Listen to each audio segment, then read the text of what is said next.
Students, आज हम देखने वाले हैं क्लास 10th के चैप्टर नंबर 2 बहुपद को पॉलिनोमियल। और आप देख पा रहे होंगे कि हमारे पास इसका एक्सरसाइज 2.1 है जिसे आज हम सॉल्व करने वाले हैं। तो एक्सरसाइज 2.1 में हमें कुछ ग्राफ दिए हैं, बहुपद के कुछ ग्राफ बना के उन्हें हमें दिए हुए हैं और उसमें हमें बताना है कि किस कंडीशन में किस ग्राफ में कितने शून्यक होंगे।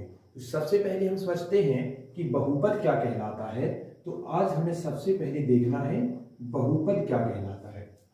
बहुपद का मतलब होता है अगर हम एक से ज्यादा पद एक से ज्यादा बार लिख दें, एक से ज्यादा पद यानी कि मोर देन वन टर्म्स अगर हम एक से ज्यादा बार लिख देते हैं, लाइक दैट। जैसे कि देखिए यहाँ पे एक पद हो गया x यानी एक टर्म हो गया x, इसके साथ हमने एक बार और लिख दिया 9, तो ये जो है ये बहुपद कहलाता है। एक से ज्यादा पद होते हैं। इसके कक्षा 9वीं में आपने रैखिक बहुपद, द्विघात बहुपद, त्रिघात बहुपद ये सब आपने पढ़े हुए हैं। तो इसके बाद हम देखते हैं कि ये कहलाता है बहुपद। अब यहाँ पे हमसे पूछा गया है कि बहुपद के शून्यकों की संख्या बताइए।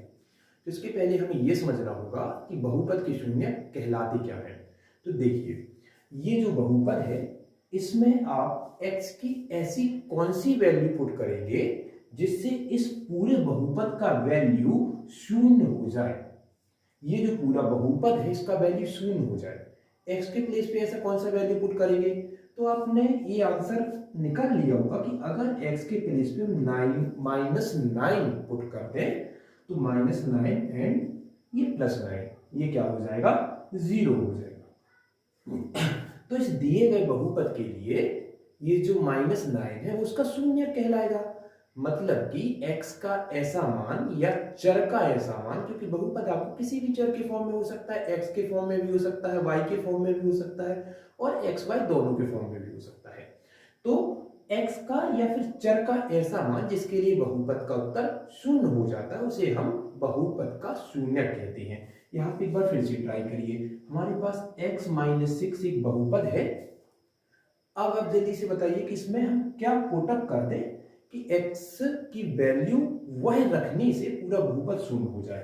तो जैसे कि अगर हम यहाँ पे 6 कर दें तो 6 - 6 से 0 हो जाएगा। तो जो 6 है वो इस बहुपद का क्या कहलाएगा, शून्य। चलिए तो हम देखते हैं इस दिए गए प्रश्न को कि क्या बोल रहा है। ये हमें यहाँ पर हमने पूरा प्रश्न नहीं लिखा हुआ है, केवल समझाने के लिए लिखा है y = px। ये एक बहुपद है, px एक बहुपद है। क्या है एक बहुपद, px है और उसी को हमने क्या बोल दिया है, y। मतलब कि px और y एक ही है। और हमें px के शून्य की संख्या बतानी है प्रत्येक स्थिति में। हमारे पास 6 स्थितियां हैं, आप बुक में देख पाएंगे और उसमें से 3 क्वेश्चन अभी हमारे पास है। तो चलिए देखते हैं हमें करना क्या है। मतलब x का कोई ऐसा मान जिसके लिए बहुपद शून्य हो जाए। बहुपद मतलब क्या है, px। तो px का वैल्यू शून्य हो जाना चाहिए। अब px को क्या बोला है, px को बोला है y, मतलब कि y का वैल्यू शून्य हो जाना चाहिए।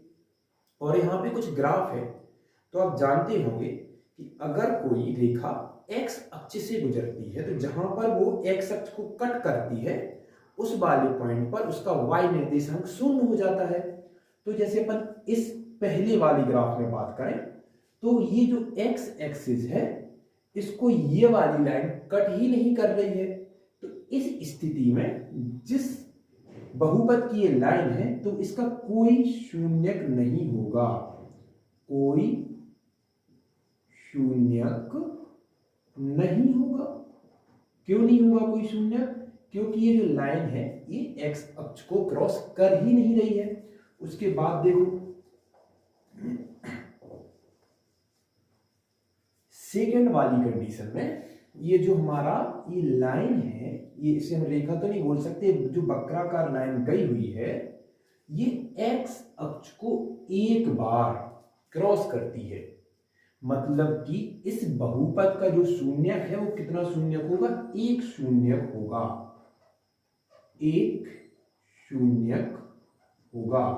क्योंकि यहां पे जो ग्राफ है वो एक्स एक्सिस को एक बार क्रॉस करता है।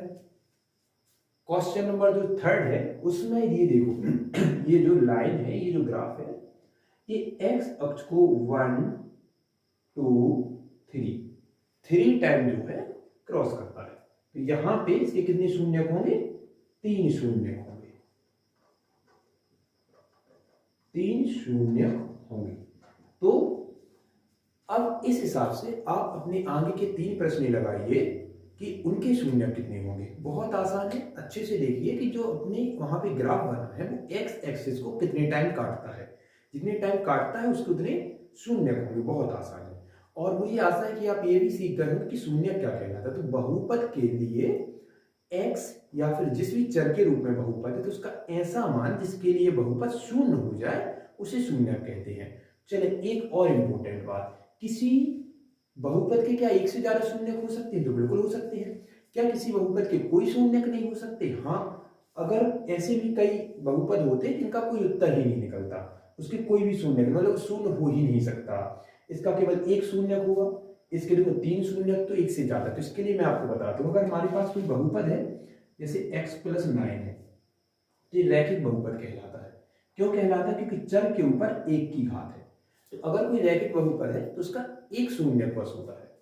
अगर कोई x² + 8x + 16 ये है, तो ये जो है ये क्वाड्रेटिक पॉलिनोमियल यानी द्विघात बहुपद है। तो इसमें अधिकतम घात चर की 2 है तो इसके 2 शून्यक होंगे, इसके शून्यकों की संख्या 2 होगी। कितने शून्यक होंगे? इसके 2।